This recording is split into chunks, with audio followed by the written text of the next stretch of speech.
Why do men cheat? It's one of the most uncomfortable and most fascinating questions in psychology. Ask around and you'll hear the usual answers. Because they're selfish. Because they're weak. Because they want something new. But the truth? The psychology behind infidelity is much darker and far more complex. Men don't cheat for one reason. They cheat because of a tangled mix of biology, ego, loneliness, and unmet needs. And today, we're pulling back the curtain on the hidden forces that drive betrayal. Stay with me, because by the end of this video, you won't just understand why men cheat. You'll understand how the psychology behind it makes it almost inevitable for some, and completely avoidable for others. Part 1. Biology. Let's start with the root. Biology. For thousands of years, men have carried an evolutionary drive to spread their genes.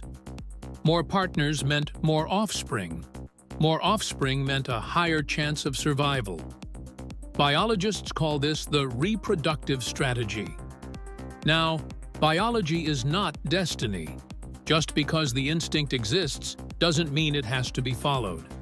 But here's the paradox. Instincts don't vanish just because society evolved. Most men who cheat don't consciously think about biology. They rationalize it as boredom or needing excitement. But deep down, the drive for novelty and stimulation is wired into the brain. Part 2. Ego. But cheating isn't just about the body. It's also about the mind. Take ego. Imagine a man who feels invisible. He's grinding at work, providing for his family, being the responsible guy. But inside, he feels overlooked. Then, suddenly, someone new shows interest. That spark of attention, for his ego, it's intoxicating. For many men, cheating isn't really about the act. It's about what it represents. Proof they're still desirable. Proof they still matter. And if that man has power, a CEO, a politician, a celebrity, the temptation multiplies. Not just because of access, but because of entitlement. That little voice says, "I deserve this." Cheating, then, becomes less about intimacy and more about validation. Part 3. The emotional gap. But not all cheating is about thrill or power. Some of it is quieter, sadder. It's about loneliness. Picture this. He comes home after a long day, stressed, drained, maybe even unappreciated. He looks for comfort, for connection, but instead, he feels invisible. Over time, the laughter fades, affection dries up, the distance grows. Even strong, independent men secretly crave emotional intimacy. When that need goes unmet, the smallest spark of connection outside the relationship feels like oxygen to someone starving. Psychologists call this attachment hunger. It's not about lust. It's about relief. Relief from feeling unseen, irrelevant, or unloved. And this type of cheating? It's often more devastating because it's not just the body stepping away. It's the heart. Part 4. Breaking the cycle. So, how do you break the cycle? Because instincts, insecurities, and unmet needs don't control you. They only influence you. And the difference between a man who betrays and a man who doesn't often comes down to one word: awareness. It starts with self-awareness. Cheating never just happens.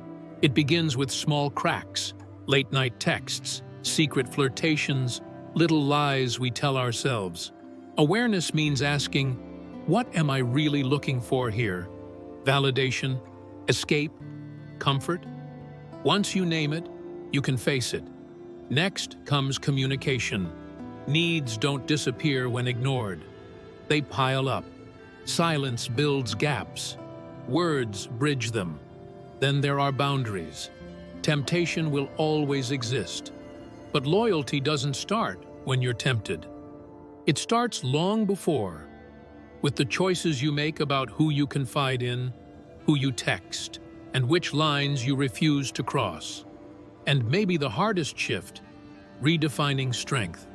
Too many men think indulgence is power, that giving in proves dominance. But real strength isn't giving in, it's discipline. The ability to choose loyalty because it aligns with who you want to be. Finally, healing. Cheating often points to something deeper: insecurity, fear of aging, fear of being irrelevant. Facing those fears directly, through reflection, therapy, or growth, is what keeps them from spilling into betrayal. Conclusion. So, why do men cheat? Because they're human. Because they're wired with instincts they don't fully understand. Because they chase validation when they feel small. Because they seek connection when they feel alone. But none of these are excuses. They're explanations. And explanations give us power. Power to recognize patterns. Power to choose differently.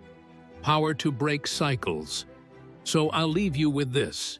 Do you think men cheat more because of biology, psychology, or choice?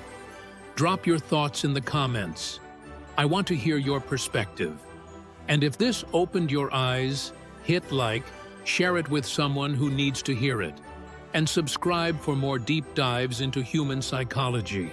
Because the better we understand ourselves, the better chance we have to stop repeating the same mistakes.